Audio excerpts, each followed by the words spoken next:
before Christmas, put a lot of weight on competitiveness. If we can get our competitiveness better, improve our competitiveness, the export sectors will grow, they'll create more jobs. It's probably the case that you won't see, to date, the last 2 years, see a big decline in wages. It's probably the case that we won't see continued decline in wages. In fact, you may not see much of a decline in wages from now on. So we saw a rapid adjustment in wages, economy where wage levels had gone far too high, and those wages came down fairly rapidly. And what's probably going to happen is that wages will more or less stagnate for the next few years. As I mentioned, foreign economies are giving themselves wage increases, so we are improving our competitiveness vis-a-vis these other countries. But it doesn't have to be done through lower wages.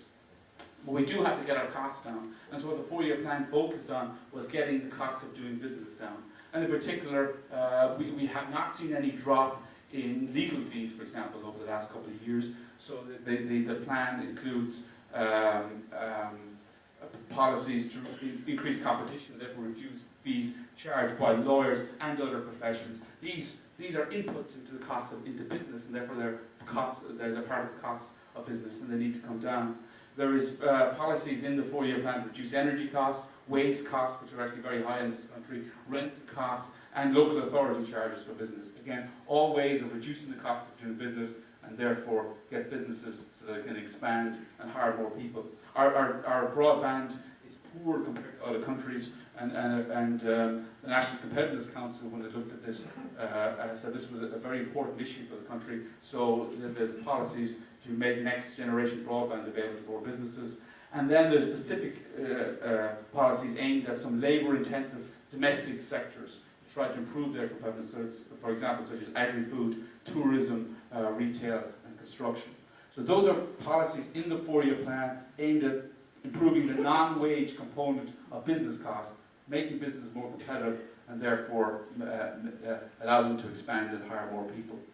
The National Plan also talks about reforms of the labour market. We have an unacceptable number of people unemployed. As I said, about half of the job losses over the last 2 years are construction workers. So there's a lot of young males who are working in construction who are unemployed. We know from the 1980s that, and we know from the international evidence on unemployment, that the most effective way of reducing unemployment is to get economic growth going. You get businesses hiring people and create jobs. But you want to have the people who are unemployed, that they have the skills to be able to pick up these new jobs, because they're going to be different jobs from the jobs that were lost. And so it's important to keep the unemployed close to the labour market. And that's been the policy. So keep people close to the labour market through education, training, and work experience. And so you saw in the budget, for example, expansion by 5,000 people of the community work placements, of skill development and internship programs, and work placement programs. The other thing we know from the 1980s is you don't want to have unemployment traps created. An unemployment trap is where it makes more sense for somebody to stay unemployed than to take up a job. And then people get trapped in the welfare system. So there needs to be reform, and there is reform of the welfare system to make sure these unemployment. We're just learning from past experience, and that's a reasonable thing to do. I mean, to not learn from past experience is a pretty dumb thing to do. So that's all about the economy. A critical part of government policy has been trying to return the public finances to sustainability. You see what happened? Well, what happened is that if you go back to, this is a graph showing the budget balance. This is 2005 and 2006, 2007. Now those are small positive numbers. They're slightly above zero. So the government had a small surplus. It was actually taking in more money than it was spending. So that sort of looks good, doesn't it? It looks like the government is being frugal and being careful. It's actually running a small surplus, a little bit of savings. It's saving a little bit for a rainy day. The problem is that if you look at the revenues were all a lot of them were temporary revenues. For example, 6 billion of the revenues came from stamp duty and came from capital gains tax linked to the construction sector and other construction activity. That stuff was temporary. Once the bubble burst, those revenues were going to go away. So there was in the public finances, although they might have looked okay, if you looked at them quickly, the revenues were inflated by temporary economic activity. And that temporary economic activity, by definition, will go away. And once it did go away, once those revenues went away, the budget went into a huge surplus. So you had two things happening: the increase in unemployment, higher welfare payments, pushing up government expenditure, and you had reductions in tax revenues because you didn't have all these construction-related activities. And of course you had, I said it, a drop of 125,000 people working in the construction industry. Well, they were all paying, there was tax coming in from them, they were spending money in the shops, there was VAT, all that stuff went away. Ideally, I mean, what was needed was that during the boom years, there should have been huge surpluses. The Norwegians were running deficit, I think, a surplus, I think about 17% of GDP. So their yellow line was up here someplace. Now, why were they running huge surplus? Why were they saving so much? Well, they had a lot of oil revenue. And they said, well, this oil revenue won't last forever. They're right, it won't. But you said, well, it was storing it all away. And it should have been exactly the same here. We should have said, yes, there's revenues coming in, but they're coming in from a temporary source, and therefore we'll save all those revenues. That wasn't done. Those revenues were spent. They were spent in higher public sector wages. They were spent in higher welfare benefits, and they were used to reduce taxes. And that's fine as long as the bubble keeps going. But when the bubble bursts, then that stuff goes away. So what has had to happen? Well, you had to that downturn made a huge hole in the public finances, and that's had to be corrected. The deficit got as high as about 12% of GDP. If there had been no measures taken to reduce the deficit, it would have gone over 20% of GDP, and then we were absolutely bust. And 20% of GDP, we're adding that amount to our national debt, and we would hand that national debt down to our children. So you cannot keep borrowing at that rate. You cannot keep adding to our national debt. So it had to be that the public finances were put on a sustainable path. This year, the public finances were stabilised in the sense that the deficit had been growing, but the deficit stabilised by 11.5% of GDP. In the budget in December 2009, it was reckoned that the government would bring in about 31 billion in tax revenues.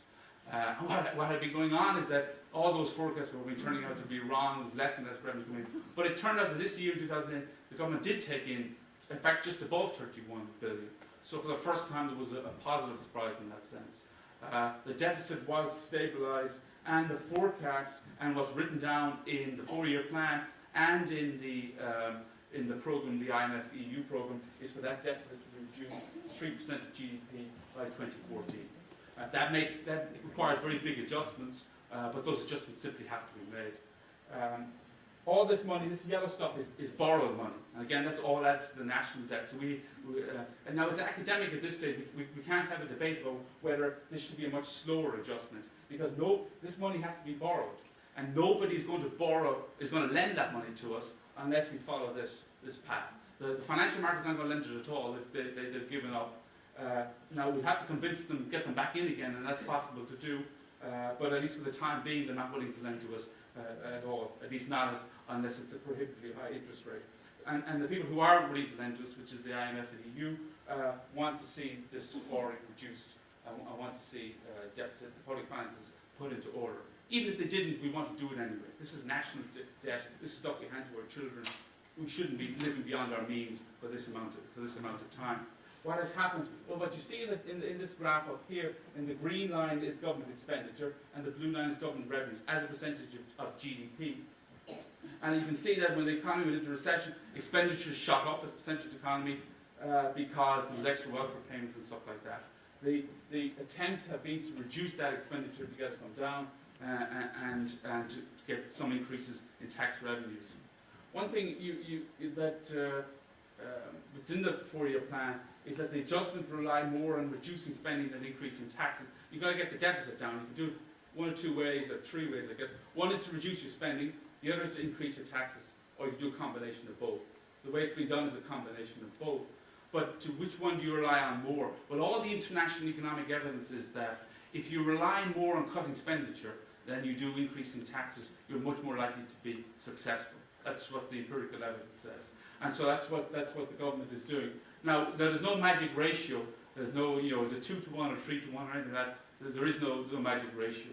But if you rely more on cutting spending than increasing taxes, you're more likely to be successful. what's happening is if you keep hiking taxes, it slows your economic activity. And if it slows your economic activity, then your actual tax revenues won't go up. And you don't reduce your unemployment, so your welfare payments don't come down, and you don't fix it. And that's the experiences right across industrial countries over the last 30 years. It's also, by the way, our own experience from the 1980s. It's worth noting that spending increased by 140% over the years 2008 from 2000 to 2008. I think by the 2014 under the plan, spending will be back to its 2007 levels. So that's worth thinking about whether you thought 2007 was excessive spending or not. An important principle is fairness. And if you look at the ESRI analysis, they do analysis of the budgets. What they show is that the budgetary adjustments over the last 2.5 years, and there's been 21 billion of it, that they have been progressive. That's what their models show. That is, the people who've had most have been hit hardest. That's the ESRI analysis, and it's on the website. So you can go look at it. Another thing that's being produced is a comprehensive reform of the budgetary system. I mean, I mentioned what happened. See, what happened during boom years, and it always happens during boom countries. All this money's coming into the political system, and I know Frank is here, but the politicians, it's very hard for them